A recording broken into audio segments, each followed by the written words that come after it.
We are learning new information tonight that there is a very clear and important reason the city has these barricades all around this arena. Also these caution and warning signs, especially when people are piling in for an event like tonight, this Michael Jackson tribute show. It's partly because of this report from independent engineering firm THP. It warns of falling bricks. It warns of falling stones. It criticizes Turner Construction for shoddy construction and criticizes the city for lack of oversight. Let us give you a demonstration of what this report says the problem could be. Let's say this is the wall of the arena, and these are the bricks you see right up here. Because of bad construction and possible moisture behind these bricks, the concern is they could fall. It's Jacksonville's headquarters for entertainment, sports, family fun. Next month, one of rock's biggest bands. Structural engineering firm THP conducted these investigations about this arena. Company spokesman Mike Mall told me over the phone the arena needs to be re-inspected to determine if it should even be open. He said that could take 8 weeks to figure out. And now we are wondering why the city has not moved quicker to further investigate. These guys coming in from Orlando. Since they got this report nearly 4 months ago. And I'm Senior Project Manager for the City of Jacksonville Public Works Department. David Schneider was the project manager when the city had this arena built, and he's the project manager for the current repairs that need to be done to correct safety problems. Schneider tells us all of this is the contractor's fault, not the city's. If Turner does not, however, move quicker than the pace they have been on, the city will have to go the other route.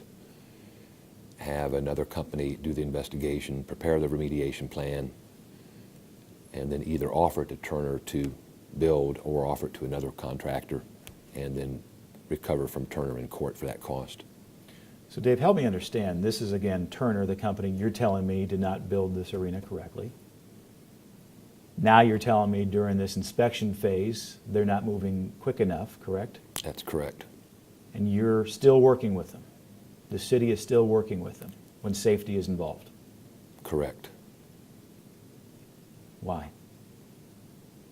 It's working with Turner is still the best avenue to get these problems corrected quickly. Schneider says if the city finds another company now, they would have to go through the bidding process and ultimately cost taxpayers more time and possibly money. Turner conducted more inspections Monday to try and figure out the extent of the problems. We could get those results in a matter of days, but the question still remains, is this building safe? How can taxpayers and people who walk up to this building feel safe when we have all these safety issues, and then you tell me the company that's re-inspecting that originally built this and missed all this is just not moving as fast as we'd like them to?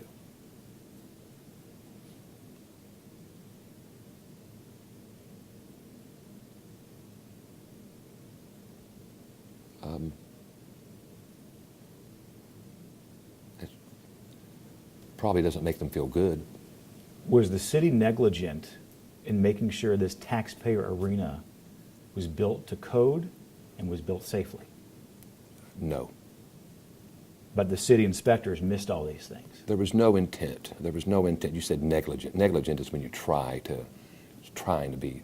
Nobody purposely tried to miss anything. It was all well intended, and nobody was negligence. Not the right word. What is the right word?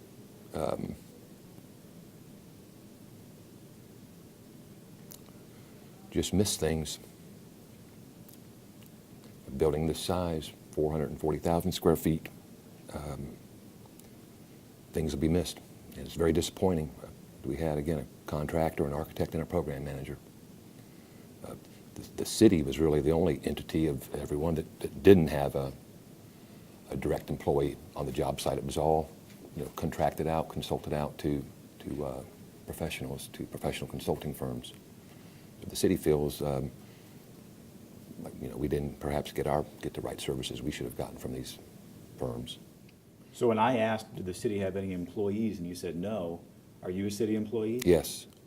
You were involved in this project? Yes. So you were the city employee responsible for protecting the taxpayers? Your question was, did we have city employees inspecting the work? And the answer to that was no. Did you not inspect reports? We had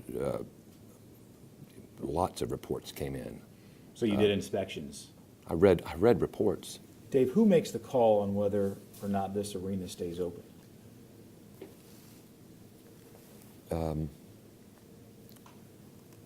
The city would make that call. Someone in the city would make that call.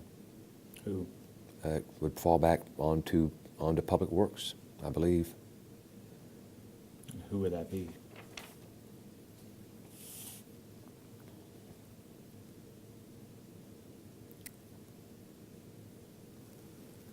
Well, right now, we don't have a director right now, so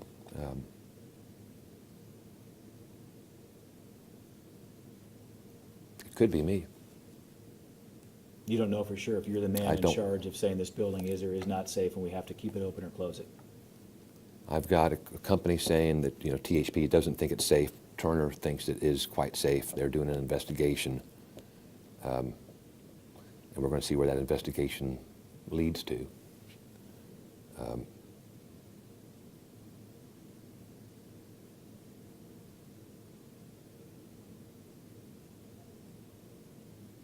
We're going to keep the barricades up around the arena until this investigation is done, and we'll see where we're at. Schneider reminds us again one of the reasons why he says this arena is safe. These stones, these panels have withstood nature the past 8.5 years. Makes me feel confident that those stones are not going to fall anytime soon for sure. And you think that would be a fair argument if, God forbid, someone did get hit or killed by a capstone, that your argument would be, well, it hadn't happened yet?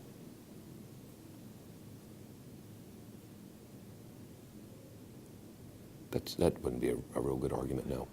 We are back out here at the arena. The caution signs are up. We wanted to speak with the investigators of this THP report.